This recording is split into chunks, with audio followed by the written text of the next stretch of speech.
আসসালামু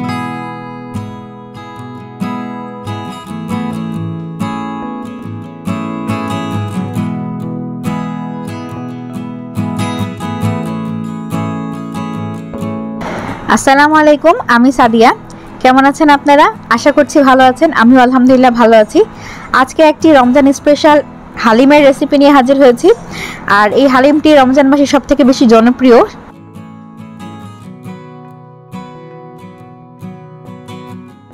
আজকে আপনাদের সাথে এই হালিমের শর্টকাট রেসিপি নিয়ে হাজির হয়েছি। আর আজকে তৈরি করব প্যাকেট মশলা দিয়ে। তো শুরু করছি। প্রথমে একটি কড়াইয়ে তেল নিয়ে নিয়েছি। এখানে নিয়ে নিয়েছি 1 কাপ পেঁয়াজ কুচি,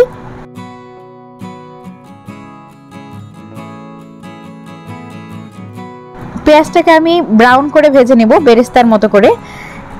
এখানে আমি অর্ধেকটার বেশি পেঁয়াজ উঠিয়ে নিয়েছি এবং এখানে এই পেঁয়াজ বেরেস্তার উপরে 600 গ্রাম গরুর মাংস দিয়ে দিয়েছি। গরুর মাংসটাকে আমি একদম মিহি কুচি করেছি তা না, একদম বড় বড় আস্ত রেখেছি তাও না, মিডিয়াম সাইজে ছোট ছোট পিস করে নিয়েছি। তো মাংসটাকে আমি তেল এবং বেরেস্তার সাথে ভালো মতো ভেজে নিব। এখানে তেলের সাথে ভালো মতো ভাজা হয়ে গেলে আদা বাটা এবং রসুন বাটা 2 টেবিল চামচ করে দিয়ে দিব। এবং আদা এবং রসুন বাটাটা ভালোভাবে তেলের সাথে ভাজা হয়ে গেলে আমি এখানে যে গুঁড়া মশলাটা থাকে হালিম প্যাকেটের ভিতরে, সেই গুঁড়া মশলাটা 4 ভাগের 3 ভাগ দিব আর একটা ভাগ আমি রেখে দিব প্যাকেটের ভিতরে। পরবর্তী সময়ে এটা কাজে লাগবে, এটা দেখিয়ে দিব। তো এখন আমি এই মশলাটাকে দিয়ে ভালো মতো মাংসটা কষিয়ে নিব। মাংস কষানো হয়ে গেলে আপনারা বুঝতে পারবেন উপরে খুব সুন্দর তেল ভাসবে। আর সেই মুহূর্তে আমি ফুটন্ত গরম পানি দিয়ে এটাকে ভালো মতো সিদ্ধ করে নিব। আর মাংস সিদ্ধ হতে হতে আমরা অন্যদিকে আরও কাজে লেগে যাব। এখানে যেমন হালিমের প্যাকেটের ভিতরে হালিমের যে শস্য দানাগুলো রয়েছে সেগুলোকে এখন গরম পানি দিয়ে আগে ভিজিয়ে রাখতে হবে। তো সেই জন্য এখানে ফুটন্ত গরম পানি অল্প অল্প করে মিক্সড করবেন। অবশ্যই অল্প অল্প করে পানি দিয়ে মিক্সড করবেন, না হলে দলা পেকে যাবে। তো অন্যদিকে আমি এখানে ধনিয়া পাতা কুচি করে নিয়েছি সার্ভের জন্য, সাথে লেবু নিয়েছি। আর লেবু ছাড়া হালিম আমার কাছে মোটেও ভালো লাগে না, তো লেবু নিয়েছি। অন্যদিকে আদাও নিয়ে নিয়েছি। আদা তেমন আমার পছন্দ না, তাই আমি অল্প করেই আদাটাকে নিয়েছি। আর শসা কুচি অবশ্যই খাবেন, যখন আপনারা বাটিতে সার্ভ করবেন সেই সময় শসাটা দিয়ে নেবেন, না হলে পানি কেটে যাবে। তো এই সময় আমি দেখছি যে মাংস সিদ্ধ হয়েছে কিনা। মাংস একদম ভালো মতো সিদ্ধ হয়ে গেছে, কিন্তু ঝোলটাকে আরেকটু মারিয়ে নিতে হবে। আপনারা দেখে হয়তো বুঝতে পারছেন মাংসটা কতটা প্রপারলি সিদ্ধ হয়েছে।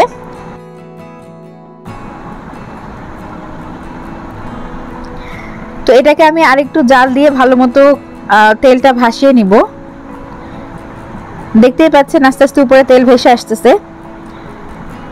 আর এইখানে আমি সবগুলো মাংসই যে হালিমের সাথে রান্না করব তা না, যেহেতু মাংস সিদ্ধ হয়ে গিয়েছে আমি কিছুটা মাংস তুলে রাখছি। আর বাকি মাংসটা একটু ঝুরা ঝুরা হবে হালিমের ভিতরে, সেটা আমার ভালো লাগে। একদম গলে গলে যাবে ওরকম হবে, আর কিছুটা দানা থাকবে। তো সেই জন্যই আমি কিছুটা বাটিতে তুলে রেখেছিলাম আর বাকি অংশের ভিতরেই হালিমের মিক্সটা দিয়ে দিয়েছি। এখন আমি এই মিক্সটা দেওয়ার পরে হালকা একটু কষিয়ে পানি ঢেলে দিব।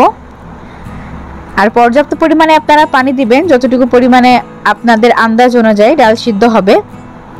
ডালটাকে একটু কষানোর পর হালকা একটু লবণ দিয়ে আমি এটাকে পানি দিয়ে চুলায় মিডিয়াম লো আঁচে বসিয়ে দিব আর অপেক্ষা করব ডাল সিদ্ধ হওয়া পর্যন্ত।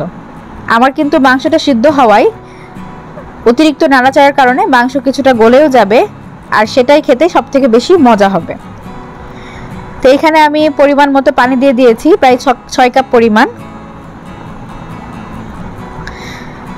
তো হালিমটা সিদ্ধ হওয়া পর্যন্ত আমি অপেক্ষা করছি।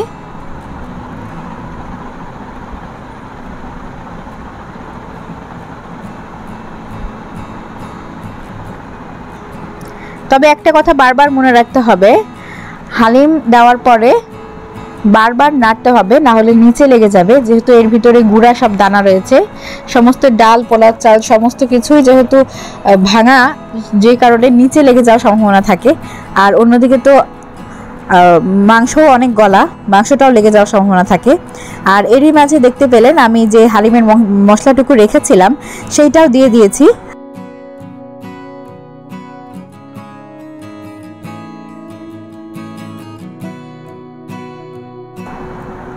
আমি দেখিয়ে দিচ্ছি, মাংস একেবারে ছিঁড়ে ছিঁড়ে যাচ্ছে।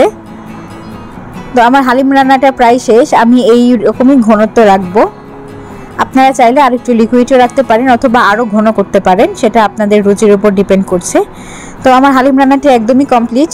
আমি হালিম রান্নার পরে যে বাকি মাংসটা রেখেছিলাম সেটাও দিয়ে দিলাম। এখন পেঁয়াজ বেরেস্তা, লেবু, তারপরে ধনিয়া পাতা, আদা কুচি দিয়ে এটাকে সার্ভ করে নিয়েছি। আর খাওয়ার সময় শসা দিয়ে খাবেন অবশ্যই। তো কেমন লাগলো আজকের এই ভিডিওটি? ভালো থাকবেন, সুস্থ থাকবেন, আমাকে কমেন্টের মাধ্যমে জানাবেন। আসসালামু আলাইকুম।